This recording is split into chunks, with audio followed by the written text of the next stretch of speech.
Y'all, can I tell you about these Tecovas boots? I don't know if y'all know this, but these boots are handmade, high quality, stylish, and comfortable right out of the box. I know we buy everything online these days, but boots are something you really should get fitted for. And it just so happens Tecovas is based right here in Austin. So come shop with me at the Tecovas store on South Congress or the Domain. That's TECOVAS.com. Don't go gently, y'all. Today on CityCast Austin, it is a special edition of the Friday News Roundup. Pride Month is here again. The official massive parade and celebration for Austin is this weekend, but you can celebrate and support LGBTQ plus Austinites all month, and we're going to talk about all of that. Plus the challenges that queer-friendly and queer-owned businesses here face with Hey Austin newsletter editor Kelsey Bradshaw and local artist, activist, and icon Jeremy Teal. We want to thank Tecovas, our exclusive launch sponsor.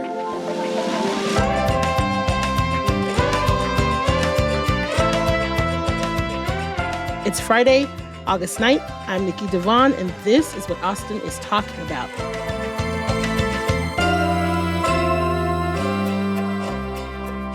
Hello, Kelsey. Hello, Jeremy. Hi. Hello. Hello. Okay, so first thing we're going to get into is all of the stuff that's closing and also in danger of closing. There's a lot of LGBTQ plus places, not just owned businesses, but also places that are queer friendly. So Cheer Up Charlie's is just, listen, I call it the gayest place in Austin. It seems like at least once a year, Maggie is having to figure out a way to stay open. Once a year, Cheer Up Charlie's is in the news being like, someone's done a story about how, hey, they're close to closing. We need to help them. I think I have a difference of opinion from a lot of Austinites because I have been building it for so long that I'm kind of okay with things changing and moving and closing. Like, it doesn't bother me. I think it's actually really healthy for the city. Ooh. But people who are used to similar things often, which Austin is very not okay with change. They don't like it. But the people that are coming to the city are used to change. Therefore, they're fine with doing it. And it gets really hard for organizations like Cheer Ups that are staples and are consistent to stay consistent in a market that doesn't want to be consistent. So, yeah, it's a struggle. So we got Ground Floor Theater. They are trying to raise like $75,000 or something. They're at $47,000. The Glass Coffin, they closed on August 5th. The Lost Whale, who's queer friendly, not queer owned, is closing in 60 days. Austin is growing and it's changing. But when we lose these businesses, I think what I want is to make sure that they'll be replaced by something that is still queer friendly or queer owned, or, you know what I mean? Like Ground Floor Theater has a queer summer camp. So, you getting the babies in on it, you getting the kids on it, be able to have a safe space for themselves. So I'm kind of with you. I don't mind change so much as long as there's something to replace it that's the same. I think that's really important because, we've been having conversations about Austin being, it's like this, it's an oasis for the weird and for queer people and for different kinds of people. And it's like this liberal place, right? Like that's what Austin's known for, is being like a liberal, welcoming, like you can be whoever you want here. And I feel like if we lose everything and it doesn't get replaced, we're going to lose the city's identity. So I don't know. I'm just agreeing. I get a lot of pushback for my opinions, people thinking we're arguing. We're actually on the same side. So I'm happy you said I'm actually agreeing, because people don't realize that they're agreeing with you when they say we'd like some consistency. The thing that I am most, afraid of is really the economic output that queer people in Austin won't be able to have because they don't have safe spaces to work. Consumerism is a selfish thing. You need it to be convenient. You need it to cost how much you want it to cost, things like that. And Austin is more and more becoming unaware of their consumer base. And their consumer base isn't overwhelmingly queer. It's overwhelmingly white. It's overwhelmingly male. It's overwhelmingly willing to spend $15 on a cocktail. Like, they're happy to do that. So these little, $4 wells and, no parking lots and patios with no AC, their consumer base ain't trying to have it. So, honey, the gays got to go find another place to work. That's what I'm the most afraid of. Really, it's expensive to live in Austin. And if they don't even feel safe at work so they can make money, they can't stay. And then we'll lose them. Like we lost Black people, like we moved all the, Hispanic people south and all the middle class families out into the suburbs. You're not wrong. I'm just strictly talking about cheer ups here. I think that they found the niche for staying youthful, right? It's like they have figured out how, listen, last time I went to cheer ups, I was like, oh, okay. You are barreling into being too old to be to be here. Never. It gets to be about 11:30, and I'm like, okay. It's like the music gets cranked up a little bit. And it's like, I gotta hit it. Yeah, but it's packed to the gills. You know what I mean? Because I think there is just nowhere else for young, weird, queer people to go and congregate and see drag and all that good stuff. When I was in my 20s, I didn't have money to pay for a $20 cocktail. I didn't have money to pay for, you know what I mean? I think Cheer Ups tries to be accessible, which is wonderful and amazing, and one of the reasons why they're so packed.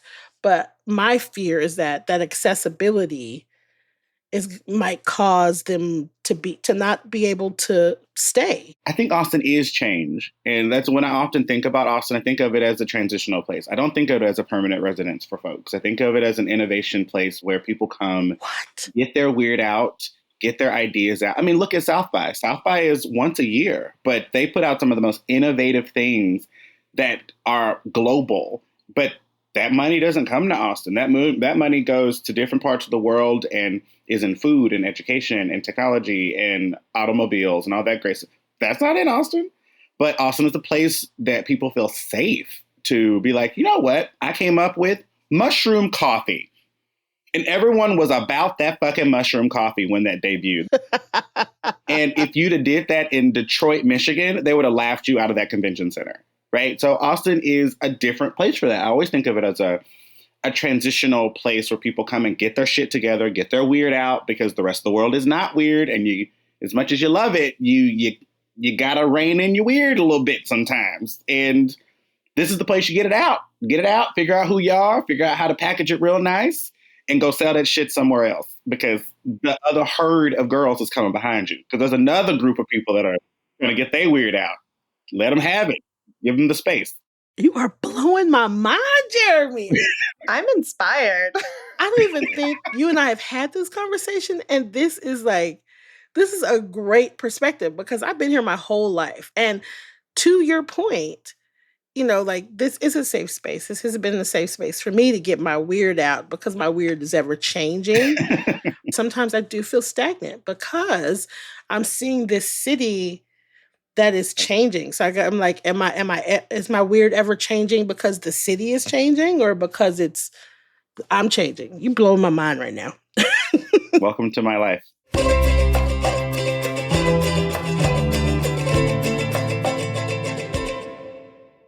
Okay, it's Pride Month, and they're, speaking of, all of the people that do amazing things, there are lots of Austinites that are on my mind in the queer community. And so we thought it'd be fun to talk about a few folks who we consider among our favorite queer Austinites.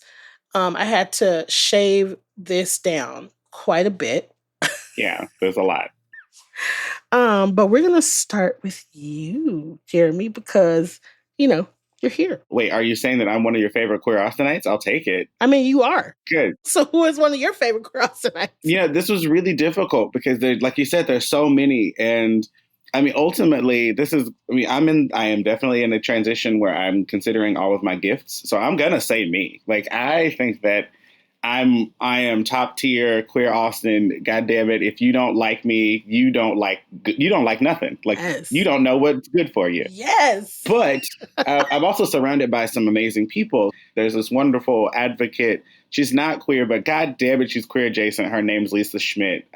We love Ally. She's amazing. She runs JS Electric, and her husband are just fantastic. Todd Hogan from the Austin Gay and Lesbian Film Festival, a true champion for queer film art, helped us start Queer Black Film Fund.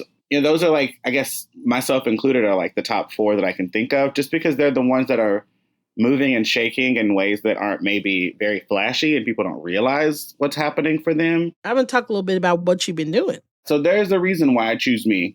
Austin has been very good to me in that I can express some of the kooky things that I might not have been able to express in Dallas, Texas. I've built a really big community specifically around Black queer men, and organizing them is not quite like herding cats. I mean, they're like nice cats, if you will. They're very catty cats, but who isn't these days? So that's what I've been doing. I've been building community. I've been gathering people as much as I can to get them to do stuff. And I really don't care what that stuff is. It could be going to play mini golf. It could be sitting around someone's living room watching a movie. It could be, Beyond Brother, which I'm the executive director for, Queer Black Male Organization. We do Wine Down every month. We all gather at somebody's house once a month, and anywhere between 30 and 40 people show up to drink wine and talk and hang. That's it. I'm an artist and I'm an activist. So I try and dibble and dabble in all things that help people feel good. And I also like things that look good. Look, there it is. Simple, succinct. I love it. Kelsey, what about you? Well, I always like to go back into the history books when we do these things. And I was Googling around and I found Glenn Maxey. I did not know who this person was, but he was the first openly gay state rep at the Texas Ledge. And he was doing that in the 90s. And I think that's really brave. I can't imagine being openly gay in the 90s in the Texas Ledge. I think that would be really scary. And I kind of think it would be scary today, too. And so I think that's really cool. And he is from Austin. So I shaved it down to 2. So my first one is Cynthia Lee Fontaine. So season 8 and 9 of RuPaul's Drag Race, she finds out she has cancer while she is filming RuPaul's Drag Race. Beats it. I have seen several times how inspirational she is. Like every time I see her, she is trying to uplift others. She's telling her story. It's a story of perseverance. It's a story of like finding your way back to yourself. And she is always willing to share and bring people in. And she makes it her point to try to mother those coming up behind her. And I like that. My second choice, Ash Hall. Now, little Ash Hall is the policy and advocacy strategist on LGBTQIA plus rights for the ACLU of Texas. Their professional and personal efforts have played a role in the defeat of more than 130 anti-LGBTQIA plus bills in the Texas legislature. And also, when I tell you they are constantly doing the work, they are constantly doing the work. They're constantly educating us for free.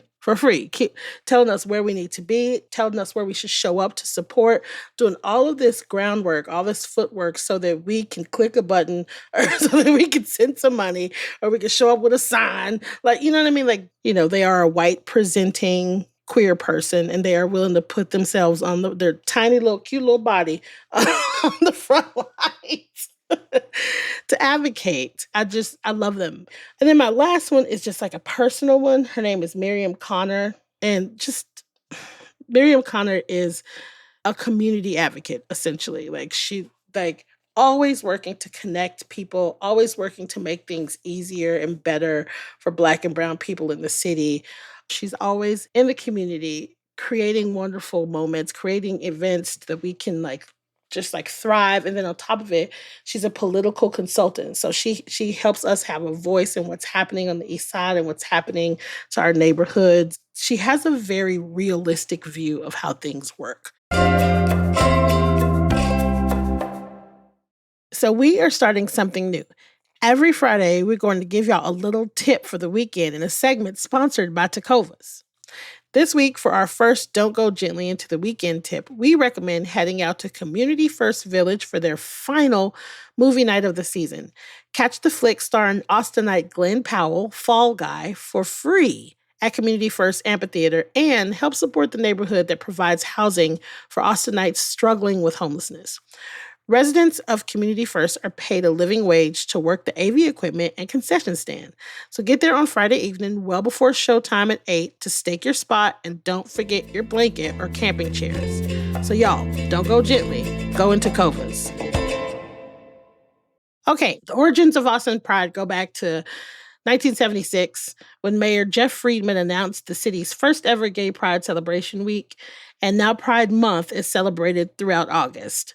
But, especially this upcoming weekend. Now, Saturday is the 2024 Austin Pride Festival at Fiesta Gardens at 11 a.m. And y'all, it gets bigger every year.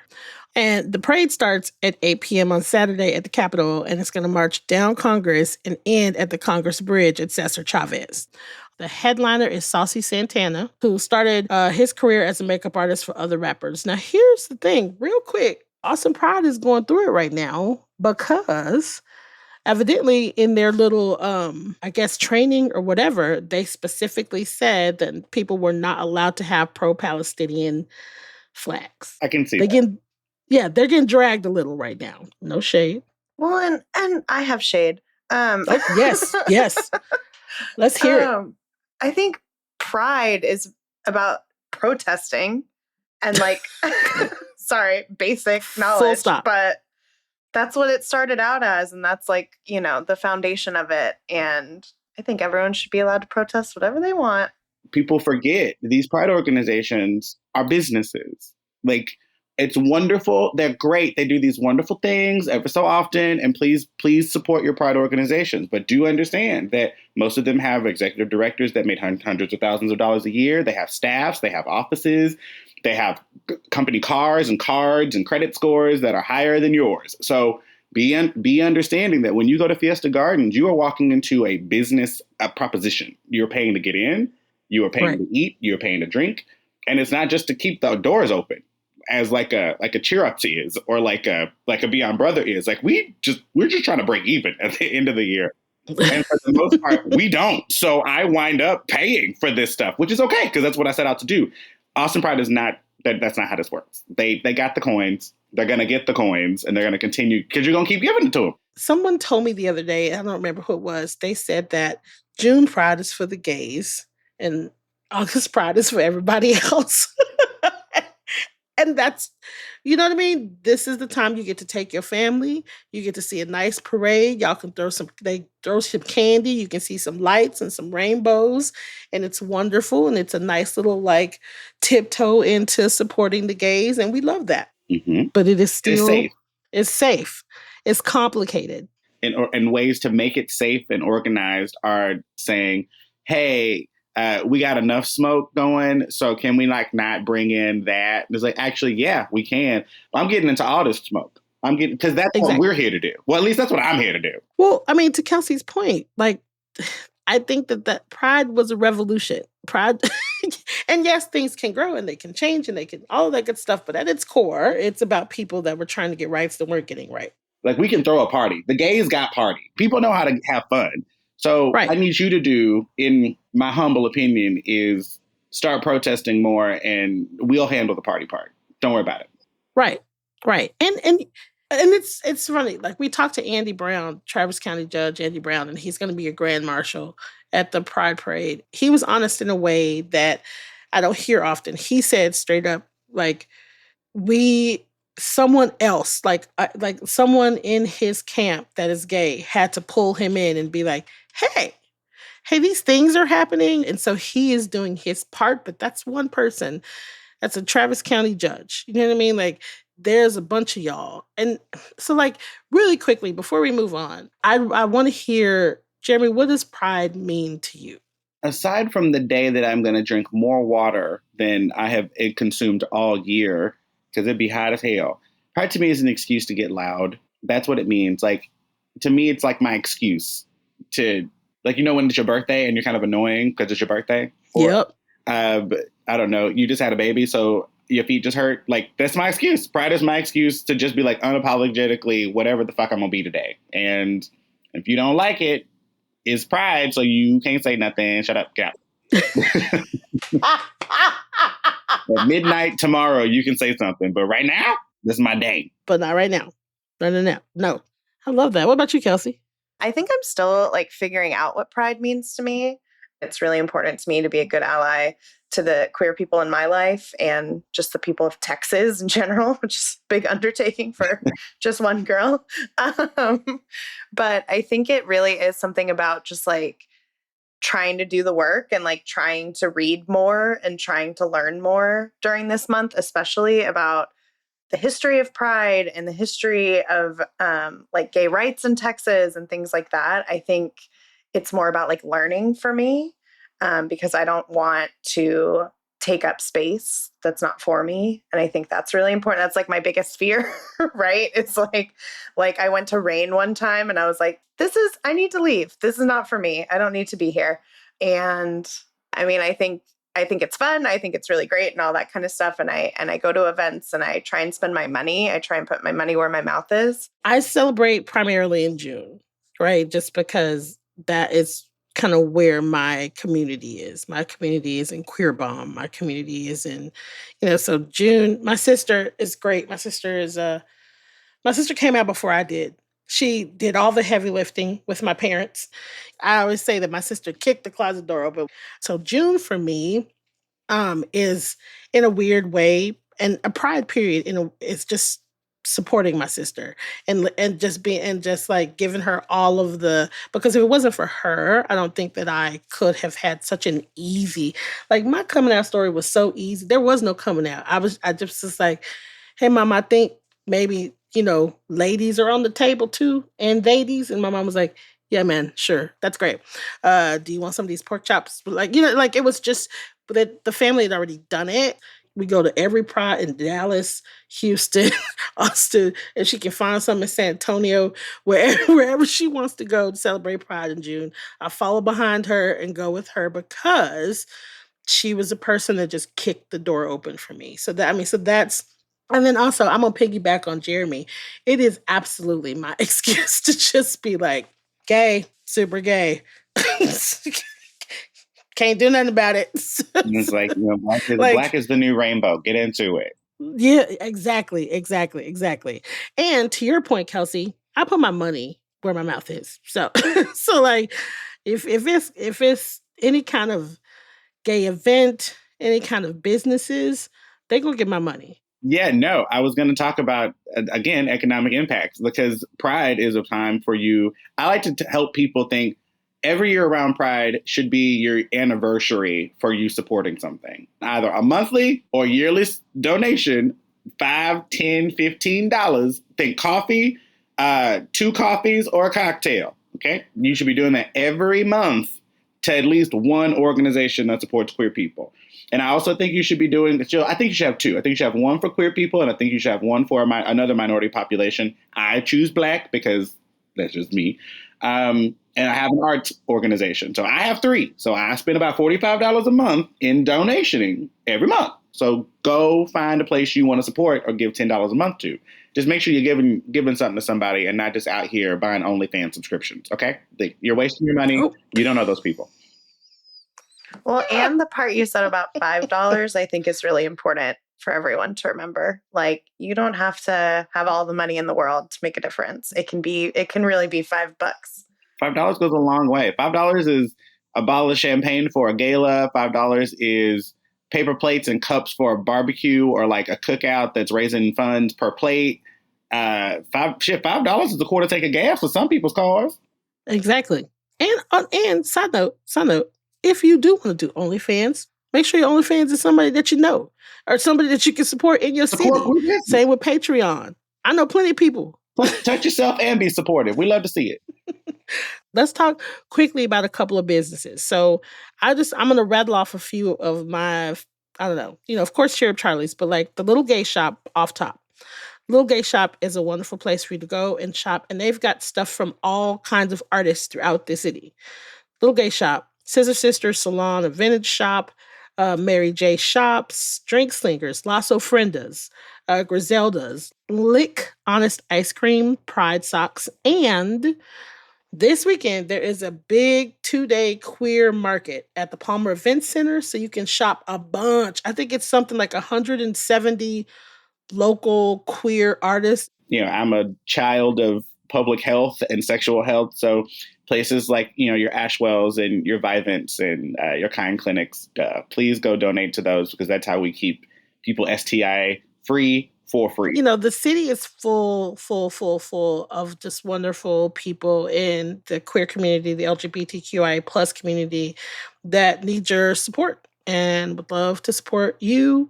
So make sure that you spend not just August, the whole year. Okay, Kelsey, Jeremy, thank you so much for being with me today. Thank you so much for rounding up the news with me and talking about Pride and educating the children's. Thank you for being here. You're very welcome. Thanks for having me. It was a journey, but we got here. And I'm always happy to be here. Bye, y'all. Bye.